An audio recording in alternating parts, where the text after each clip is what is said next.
नमो भगवते तस्मै कृष्णायाद्भुतकर्मणे रूपनाम विविधेन जगत्कीर्तियो यतः सच्चिदानन्दरूपाय विश्वोत्पत्त्यादिहेतवे तापत्रयविनाशाय श्रीकृष्णाय वयं नुमः।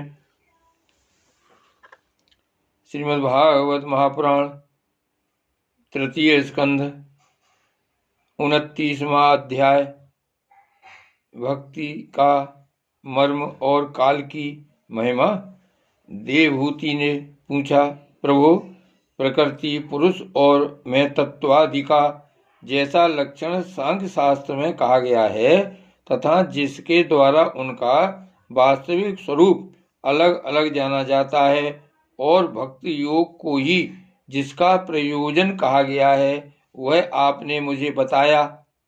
अब कृपा करके भक्ति योग का मार्ग मुझे विस्तार पूर्वक बताइए।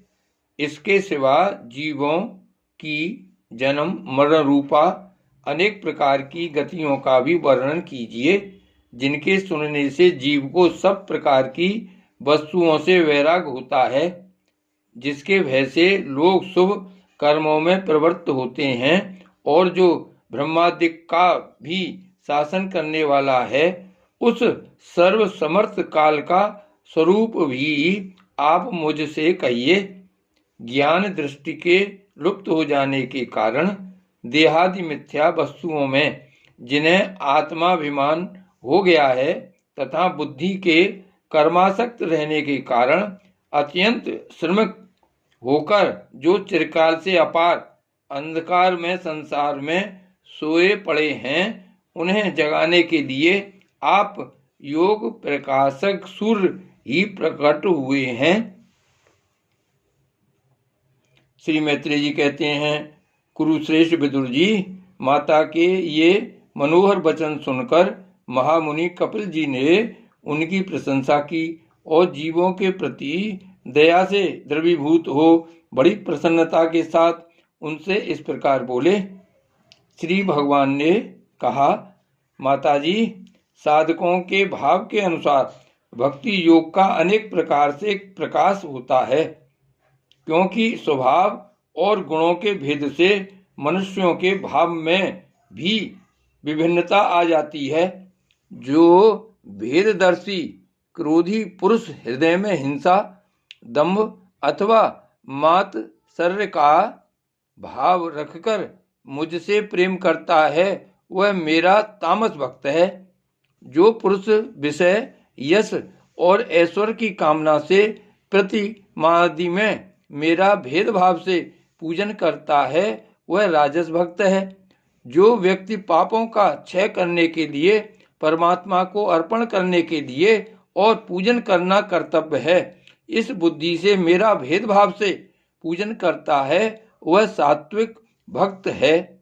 जिस प्रकार गंगा का प्रवाह अखंड रूप से समुद्र की ओर बहता रहता है, उसी प्रकार मेरे गुणों के श्रवण मात्र से मन की गति का तैल धारावत अविच्छिन्न रूप से मुझ सर्वांतरयामी के प्रति हो जाना तथा मुझ पुरुषोत्तम में निष्काम और अनन्य प्रेम होना, यह निर्गुण भक्ति योग का लक्षण कहा गया है। ऐसे निष्काम भक्त दिए जाने पर भी मेरी सेवा को छोड़कर सालोक्य, सारिष्ट, सामीप्य, सारूप्य और सायुज्य मोक्ष तक नहीं लेते। भगवत सेवा के लिए मुक्ति का तिरस्कार करने वाला यह भक्ति योग ही परम पुरुषार्थ अथवा साध्य कहा गया है। इसके द्वारा पुरुष तीनों गुणों को लांघकर मेरे भाव को, मेरे प्रेम रूप अप्राकृत स्वरूप को प्राप्त हो जाता है। निष्काम भाव से श्रद्धा पूर्वक अपने नित्य नैमित्तिक कर्तव्यों का पालन कर नित्य प्रति हिंसा रहित उत्तम क्रिया योग का अनुष्ठान करने, मेरी प्रतिमा का दर्शन, स्पर्श, पूजा, स्तुति और वंदना करने, प्राणियों में मेरी भावना करने, धैर्य और वैराग्य का अवलंबन, महापुरुषों का मान, दीनों पर दया और समान स्थिति वालों के प्रति मित्रता का व्यवहार करने, यम नियमों का पालन, आध्यात्म शास्त्रों का श्रवण और मेरे नामों का उच्च स्वर से कीर्तन करने से तथा मन की सरलता, सत्पुरुषों के संग और अहंकार के त्याग से मेरे धर्मों का, भागवत धर्मों का अनुष्ठान करने वाले भक्त पुरुष का चित्त अत्यंत शुद्ध होकर मेरे गुणों के श्रवण मात्र से अनायास ही मुझ में लग जाता है। जिस प्रकार वायु के द्वारा उड़कर जाने वाला गंध अपने आश्रय पुष्प से घ्राणेन्द्रिय तक पहुंच जाता है, उसी प्रकार भक्ति योग में तत्पर और राग द्वेषादि विकारों से शून्य चित्त परमात्मा को प्राप्त कर लेता है। मैं आत्मा रूप से सदा सभी जीवों में स्थित हूँ, इसलिए जो लोग मुझ सर्वभूत स्थित परमात्मा का अनादर करके केवल प्रतिमा में ही मेरा पूजन करते हैं, उनकी वह पूजा स्वांग मात्र है। मैं सबका आत्मा परमेश्वर सभी भूतों में स्थित हूँ। ऐसी दशा में जो मोहवश मेरी उपेक्षा करके केवल प्रतिमा के पूजन में ही लगा रहता है, वह तो मानो भस्म में ही हवन करता है। जो भेददर्शी और अभिमानी पुरुष दूसरे जीवों के साथ वैर बांधता है और इस प्रकार उनके शरीरों में विद्यमान मुझ आत्मा से ही द्वेष करता है, उसके मन को कभी शांति नहीं मिल सकती। माताजी, जो दूसरे जीवों का अपमान करता है, वह बहुत ही घटिया बढ़िया सामग्रियों से अनेक प्रकार के विध विधान के साथ मेरी मूर्ति का पूजन भी करे तो भी मैं उससे प्रसन्न नहीं हो सकता।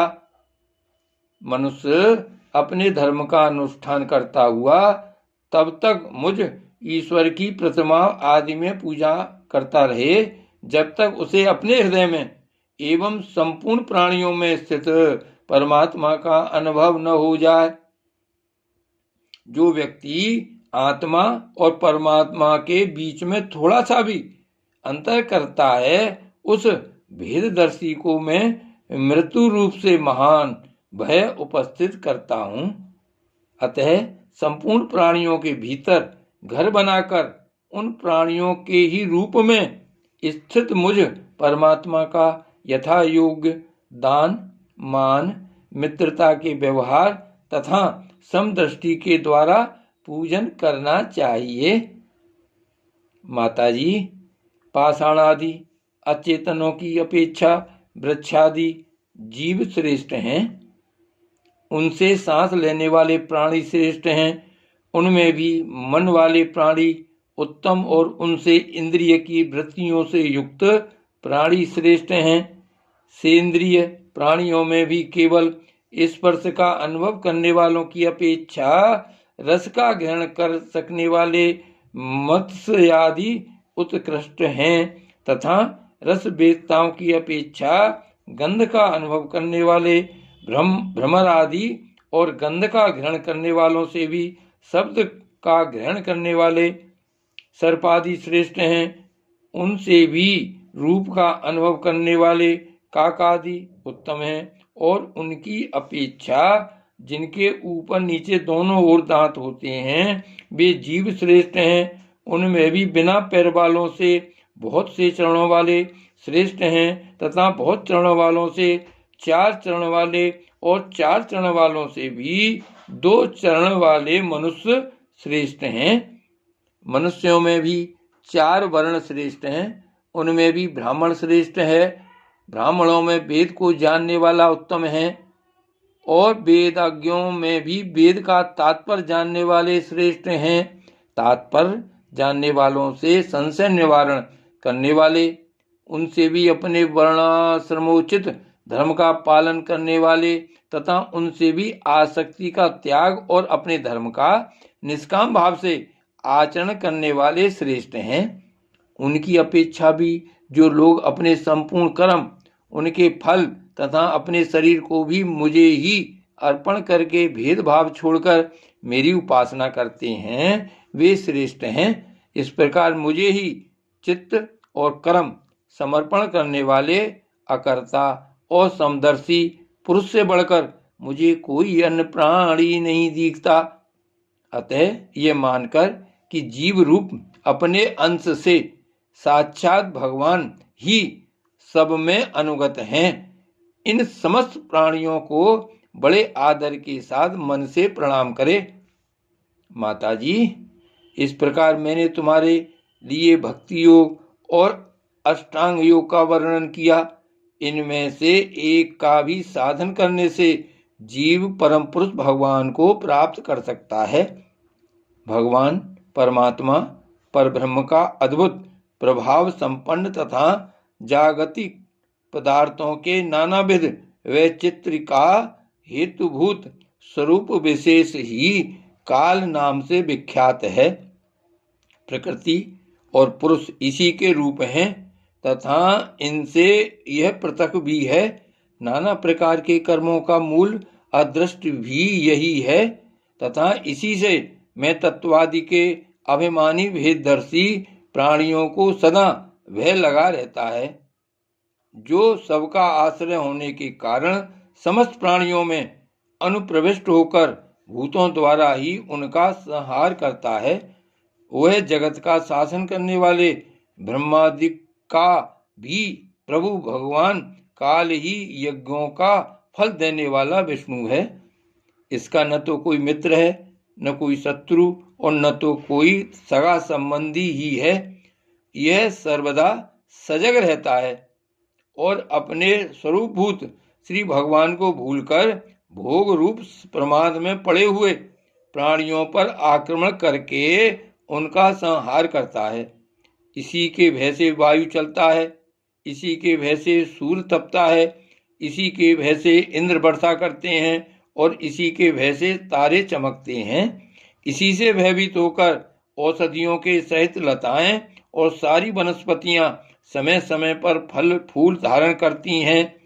इसी के डर से नदियां बहती हैं और समुद्र अपनी मर्यादा से बाहर नहीं जाता।